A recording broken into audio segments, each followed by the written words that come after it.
Mark Zuckerberg thinks he has you fooled. He has spent the past year suspiciously transforming his image from the geeky Silicon Valley genius to a red-pilled alpha bro. And all it took was one conversation on the Joe Rogan podcast to expose the evil intentions behind Zuck 2.0. The third richest man in the world wants you to think he is just like you. He dresses like you. He works out like you. He likes to have fun and be silly like you. He even loves his family just like you do. Oh, and most importantly, after decades of harvesting your data and controlling the information shown on your social media feed, he now stands for lower censorship and celebrating your First Amendment right on his platforms. He wants to gain back your trust, but why? Today we are going to uncover what is really going on behind Mark Zuckerberg's new persona. Isn't it ironic that a seemingly antisocial, unrelatable Harvard genius created the framework for the future of human social interaction? If you ever heard Mark have a conversation, you wouldn't exactly mistake him for a socialite. You seem to be replacing Larry and Sergey as the people out here who everyone's talking about. You're just staring at me. Is that a question? Yeah. Because of his awkward demeanor, frequent glitches in speech, and beady, soulless eyes, some people legitimately believe he is not human, that he is some sort of crash test dummy with AI software installed. And look, even though I try to keep my videos mostly objective and fact-based, I also love me a good conspiracy theory. And Zuckerberg not being a real human has way too much evidence for you to not even consider it just a little bit. But it is going to bother you because you're human, and I was human. I am human, still. But I was just referring to myself in the past. Not that I was not human. Zuckerberg, I remember well your first visit to Capitol Hill back in 2010.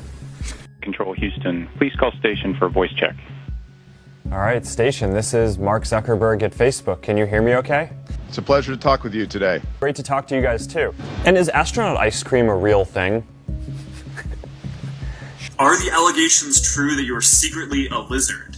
I'm gonna have to go with no on that. I am not a lizard. And it makes it even harder for him to beat these allegations when he explains to Joe Rogan how basic human conversations work, as if he just made a revolutionary discovery. Your kind of subconscious kicks in, you start thinking about the topic. So it's like you might not actually have the thing that you want to say until like 5 minutes later. Right. And like when we started this conversation, I think like the first few minutes were just kind of slow. It's like warming up. Like, I'm like, okay, kind of like downloading into my memory, like how am I gonna like just explain these different things, but it's I just think that's sort of how people work. However, we do know that CEOs transform their image and speech to be kind of robotic on purpose. They do rigorous media training because one wrong answer, one wrong word, even a wrong display of emotion can result in overwhelming bad publicity, which could drive down the stock price and upset shareholders. But Mark's robotic demeanor has generated a vast range of conflicting opinions about him, with many believing that he is a power-hungry oligarch looking to destroy human civilization. But to understand where those suspicions came from, we must dive into the dark history of Facebook's origins. Facebook was a stolen idea. In 2004, Cameron and Tyler Winklevoss wanted to create a website for Harvard students to add people as friends, send them messages, and update their personal profiles to notify friends about themselves. They called it Harvard Connection, which was later rebranded to Connect You, and they partnered with Mark Zuckerberg to build the website. But Mark had other plans. In leaked instant messages to a friend from his college years, Mark wrote, "So you know how I'm making that dating site? I wonder how similar that is to the Facebook thing, because they're probably going to be released around the same time, unless I f*** the dating site people over and quit on them right before I told them I'd have it done." He later confirmed to that friend that he intended on screwing the Winklevosses over, and Mark did exactly that. He built Facebook while delaying Connect You, lying to the Winklevosses and not meeting deadlines. As if stealing their idea and sabotaging their company wasn't scummy enough, Mark also showed how conniving he truly is, attempting to destroy the Winklevosses' reputation. After he left the Connect You team, he hacked into their server, exploited a flaw in their system, and created another Cameron Winklevoss account, before Mark admits, "We copied his account, like his profile and everything, except I made his answers all like white supremacist." Mark was extremely aware of his twisted intentions. He even called Facebook users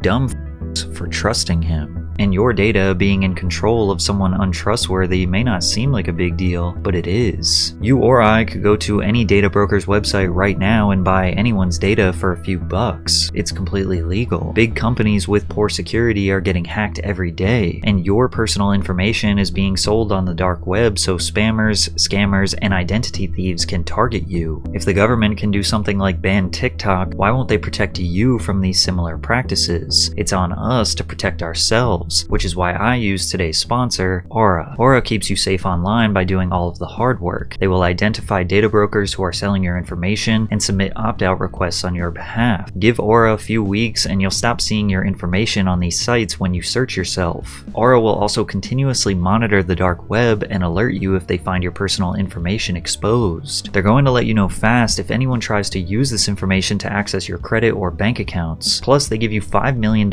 in identity theft insurance should the worst case scenario happen. The Aura app also has a VPN with 100 plus virtual locations. Does your current VPN have all those other features too? You can go to my link, aura.com/PatrickCC, to try 14 days for free. That will be enough time for Aura to find out if any of your personal data is exposed. Even his Facebook co-founder was not safe from Zuckerberg's path of destruction. Eduardo Saverin was Mark Zuckerberg's roommate, who loved the idea for Facebook. Eduardo invested $20,000 into the company and was paying for server costs, which was discovered through these leaked messages from Mark's old computer. In return, Saverin was awarded roughly a 30% stake in the company. As the vision for Facebook grew, so did the demands of building it. Mark and the other co-founders packed up and moved to Silicon Valley, the heart of tech innovation, to pour their energy into expanding the platform. Meanwhile, Eduardo moved to New York, focusing on another startup called Jaboozle. Eduardo was responsible for setting up the legal structure for Facebook, raising additional capital, and crafting a solid business plan, which he did not efficiently do according to Mark. As Facebook gained momentum, cracks in their partnership widened. Eduardo's distance from the day-to-day operations frustrated Mark, who had started collaborating closely with Silicon Valley heavyweights like Sean Parker and Peter Thiel. Eventually, Mark and his allies devised a controversial strategy. Through a series of complex and ethically questionable legal maneuvers, they restructured the company to dilute Eduardo's ownership. His stake in Facebook plummeted from 30% to just about 4% by the time Facebook went public. But Eduardo's story didn't fade quietly into the background. Thanks to the dramatic courtroom battles that followed, his own accounts of the events in his book, and the $224 million box office hit movie The Social Network, the world had an extremely negative view of Mark Zuckerberg. Mark said that the movie, quote, made up a bunch of stuff that I found kind of hurtful. You ever end up seeing the film, the Social Network? Yeah, I did. Cool. Yeah. Oh, thanks. What did you think? It was interesting. Interesting. You know what? I'll take it. Now, some people look at Mark's past as nothing more than a cocky 19-year-old kid making teenage mistakes, while others feel that this is an extremely concerning origin story for the man who currently has control over the privacy of 3 billion people around the world. Mark has fought relentlessly to maintain an incredible amount of power at Facebook. He quite literally cannot be fired. While he only owns about 13% of the company, he also personally controls nearly 60% of the voting power of Facebook shares, because there are two kinds of Facebook stock. The Class B shares that Zuckerberg and other insiders own have 10 times the voting rights of Class A shares. Because of Mark's shady past and immense power, the press put a little bit of pressure on him. However, Mark refused to give straight answers, particularly when it came to privacy, like in 2010 when he was asked a very simple question and began to sweat profusely, panicking for seemingly no reason. Do you feel like it's a backlash, or do you feel like you're violating people's privacy? Do you feel like you're adequately portrayed as a... Because I want to wonder about the person who actually created this thing. Yeah, I mean, a lot of stuff happened along the way. I think, there were real learning points and turning points along the way in terms of building things. I can't go back and change the past. I can only do what we think is the right thing going forward. So, before we move off this privacy thing, and I thought that was a fascinating answer. It's okay. You want to take off the hoodie? I never take off the hoodie. I know you don't. What's with that? No. Girls? Whoa. All right. Sorry. Yeah, that's okay.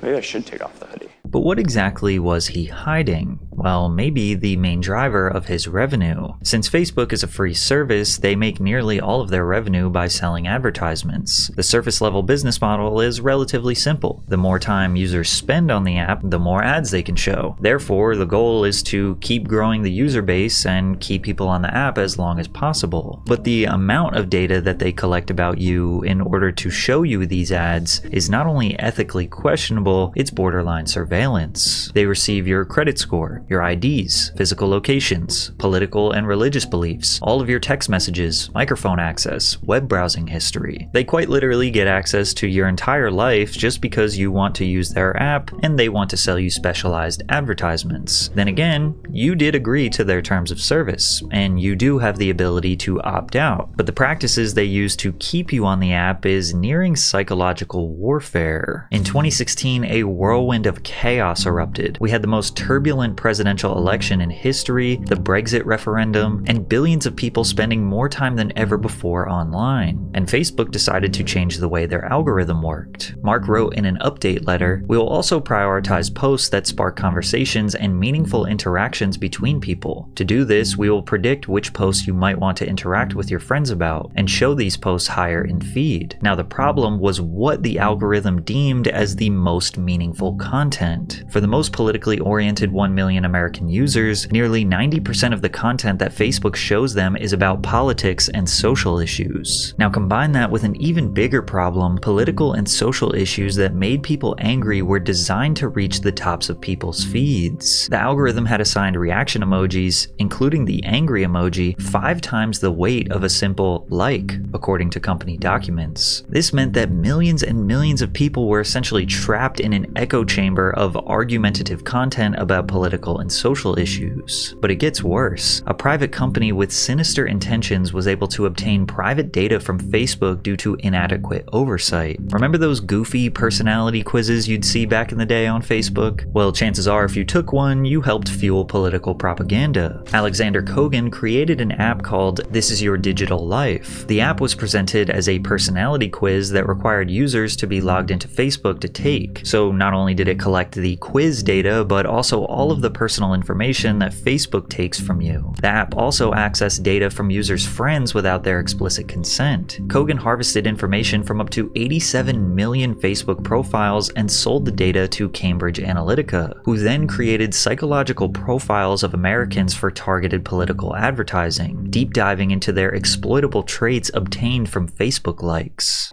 The Kenyatta campaign, which we ran in 2013 and 2017 for Kenyatta. And what you have done in the Kenya? We have rebranded the entire party twice, written their manifesto, done 2 rounds of 50,000 surveys. Huge amounts of research, analysis, messaging. And then we'd write all the speeches and we'd stage the whole thing. So just about every element of his campaign. But Mark vehemently denies that social media contributes to political radicalization or polarization. Grounding this conversation in the actual research that has been done on this, which by and large finds that social media is not a large driver of polarization. So the question is, what are the unique phenomena in the different places?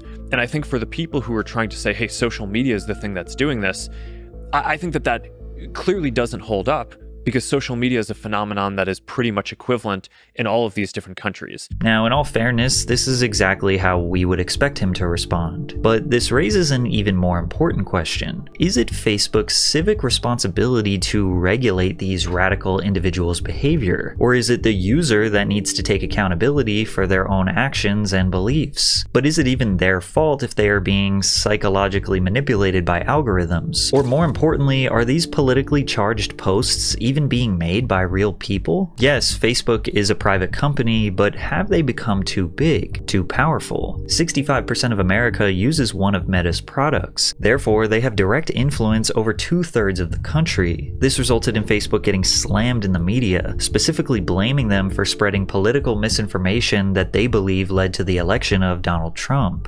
I was really worried from the beginning about basically becoming this sort of decider of what is true in the world, right? That's like kind of a crazy position to be in for billions of people using your service. So the company invested in a complicated, bureaucratic operation of independent third-party fact-checkers globally who are certified through the Nonpartisan International Fact-Checking Network. Unfortunately, this system wasn't deemed to be good enough or accepted by really anyone, but more specifically the US government. So they called Mark Zuckerberg in for a congressional hearing in regards to Facebook's privacy and use and abuse of data, and this could not have gone any worse for Mark Zuckerberg. His robotic speech was worse than ever. He was looking incredibly nervous, looking like he had to remind himself that humans have to blink and drink water occasionally. He sat on a booster seat to make himself appear taller. His face was pale white. His eyebrows were non-existent. He had a terrible haircut and there was no soul in his eyes. He looked like an avatar of himself and it was creepy. But what he said was even worse than how he looked. Senator, I think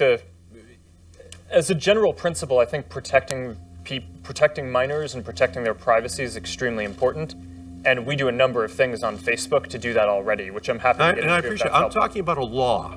I'm talking about a law. Would you support a privacy bill of rights for kids where opt-in is the standard? Yes or no? Senator, I think that's an important principle. And I appreciate that. And I think we should. Do we need a law to protect those children? That's my question to you. Do you believe we need a law to do so? Yes or no? Senator, I'm not sure if we need a law, but I think that this is certainly a thing that deserves a lot of discussion. I couldn't disagree with you more. We're leaving. Like usual, he couldn't give a straight answer. He is a professional corporate question dodger. Do they provide the same service you provide? In different ways, different parts of it, yes. Let me put it this way. If I buy a Ford and it doesn't work well and I don't like it, I can buy a Chevy. If I'm upset with Facebook, what's the equivalent product that I can go sign up for? Well, there's the second category that I was going to talk about. I'm not talking about categories. I'm talking about, is there real competition you face? Yes, Senator. The average American uses 8 different apps to communicate with their friends and stay in touch with people, ranging from texting apps to email. Is the same service you provide? Well, we provide a number of different services. Is Twitter the same as what you do? It overlaps with a portion of what we do. You don't think you have a monopoly? It certainly doesn't feel like that to me.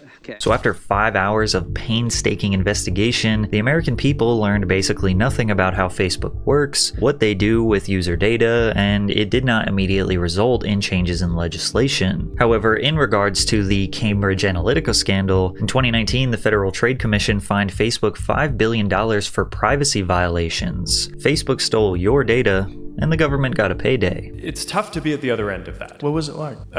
Well, it's not good. I think, well, the thing that I think is actually the toughest, though, is it's global, right? So, and really, when you think about it, the U.S. government should be defending its companies. I do think that the American technology industry is a bright spot in the American economy. I think it's a strategic advantage for the United States that we have a lot of the strongest companies in the world. I think it should be part of the U.S.'s strategy going forward to defend that. But it was about to get worse. If you thought the world was chaotic during the 2016 election, it pales in comparison to the 2020 pandemic. People were locked inside, petrified of getting sneezed on, the virus death toll seemed to be exponentially increasing, and different information came out every day about the proper protocol to stop the spread. Zuckerberg 100% confirmed suspicions that the government was pushing a controlled narrative about the pandemic. While they're trying to push that program, they also tried to censor anyone who is basically arguing against it. And they pushed us super hard to take down things that were true, right? I mean, they basically pushed us and said anything that says that vaccines might have side effects,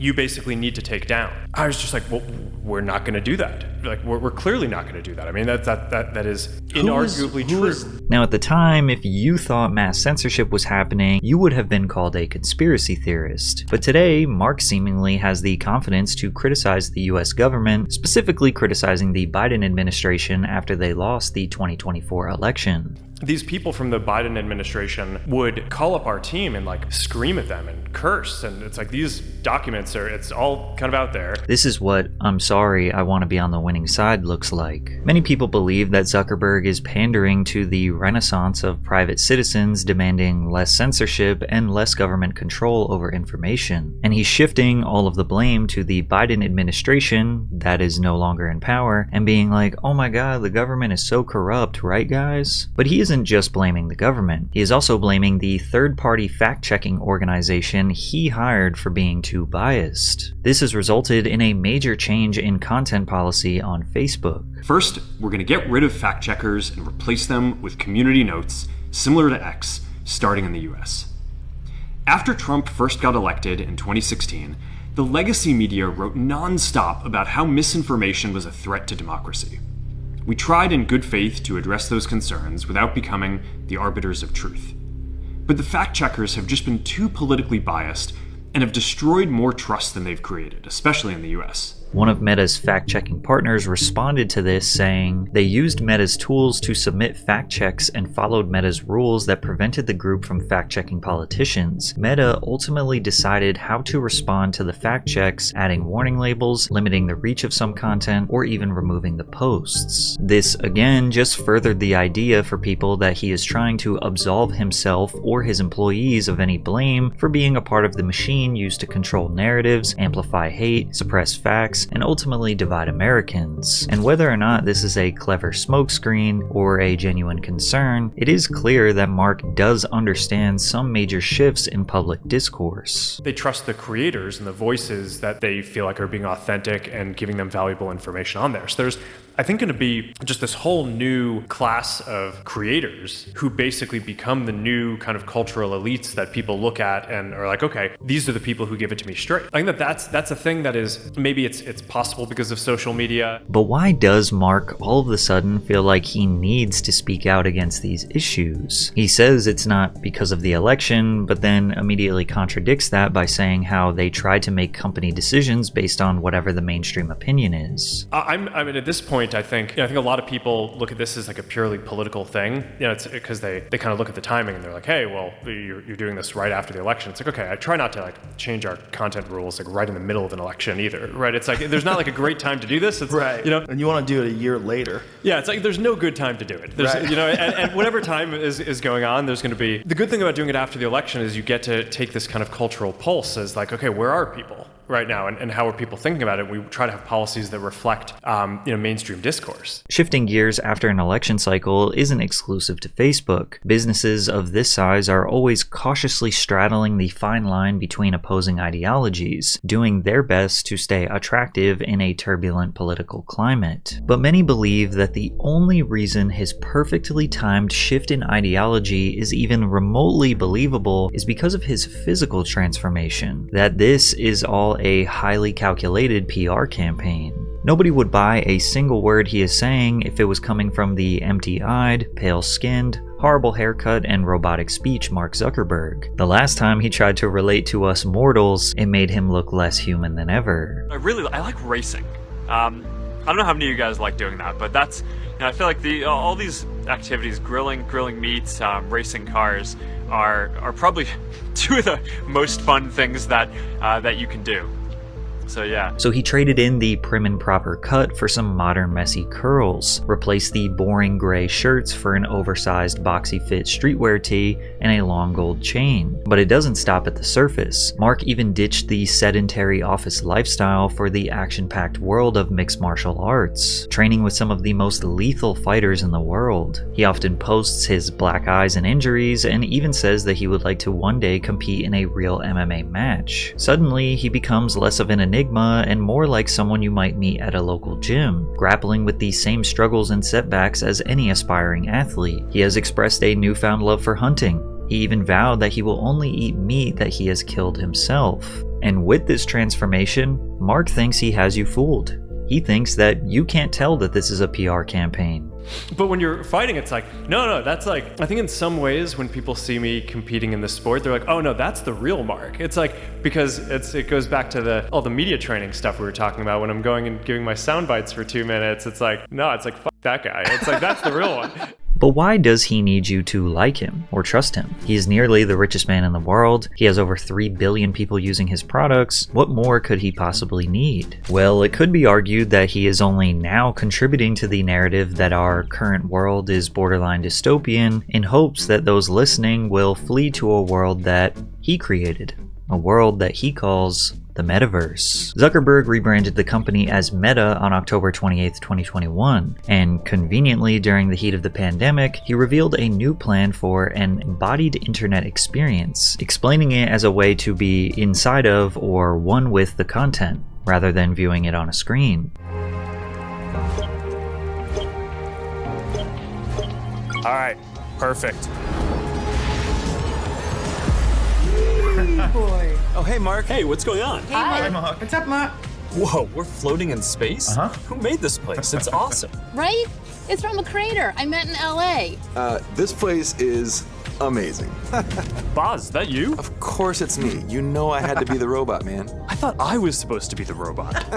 In true Zuckerberg fashion, he didn't create the metaverse. He just stole the name to make everyone think it was his brainchild. The metaverse is more of a general description of any immersive virtual world where people can work, play, and socialize. Roblox and VR Chat are considered metaverse platforms. However, Facebook's version is called Meta Horizon Worlds, and it's an abysmal failure. Most people think this is just a bad video game with no storyline, no purpose, and horrible graphics. But Mark Zuckerberg genuinely believes that this is the future of human civilization, that we will all one day work, socialize, and play in this reality that he created. But it's not working. After investing $36 billion into this new venture, Horizon was only used by about 200,000 monthly users at its peak. Since then, it's been dropping in user base drastically. They got so desperate for new users that in August of 2024, they lowered the age gate to 10-year-olds, hoping to get the unsupervised youth addicted to his platform. But despite VR not going exactly to plan, Meta recently launched Orion, their augmented reality glasses that merge the digital and physical landscape. Because right now, right now we have our phones, but we're it takes you away from like the physical environment around you. Mm-hmm.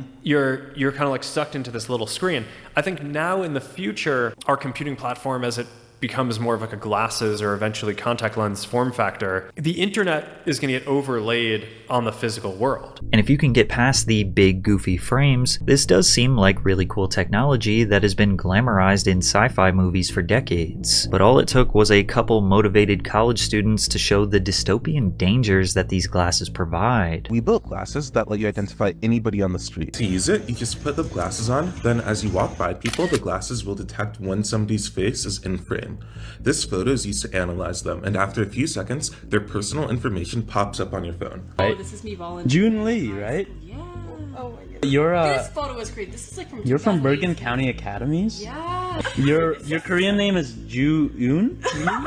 If that's what 2 bored college students could create, imagine what a $268 billion company could do. But the only thing Zuckerberg believes in more than the metaverse is artificial intelligence. Mark dubbed 2023 the year of efficiency, with Meta relying on more and more AI, which has resulted in tremendous layoffs. 86,482 people worked for Meta in 2022. Today, 67,317 people work there. That is 19,195 layoffs, or a 22% decrease in the workforce. But Zuckerberg thinks that this is actually a positive thing for humanity, that they will have more time to be creative. A lot of the code in our apps and including the AI that we generate is actually going to be built by AI engineers instead of people engineers. But I don't know. I think that that'll augment the people working on it. So I mean, my view on this is like the future, people are just going to be so much more creative and are going to be freed up to do kind of crazy things. And despite his relentless push for more AI and VR, despite him leading the charge to fuse computers and humans together so that they are one master species, the scariest thing that Mark Zuckerberg is doing is spending all of his time learning the most primal human skills. Take one scroll on Mark's Instagram and he is constantly posting from his isolated island ranch in the middle of the ocean, hunting, fishing, raising cattle, and learning how to defend himself. It's almost like he is preparing for a catastrophic event. He spent $187 million on 1,600 acres of land on the island of Kauai. This island is also not dependent on tourism, which means that it is currently self-sustaining and survivable. But But even if it's not, he is building a 5,000 square foot underground bunker complete with its own energy and food supplies. He even shared a video to his Instagram of a massive movie theater built underground, so at least he won't be bored. You do have a bunker there. Is there something you know that we don't?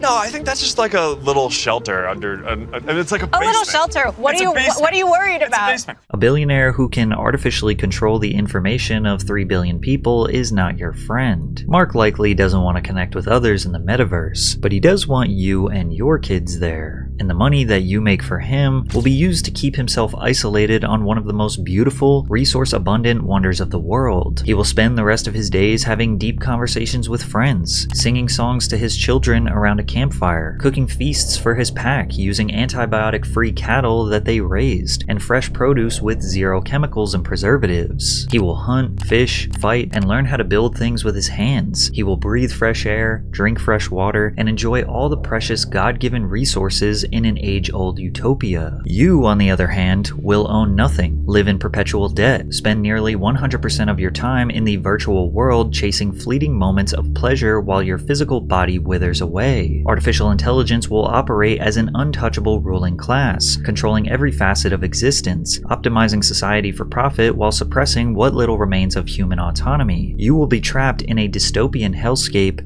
and you will love it.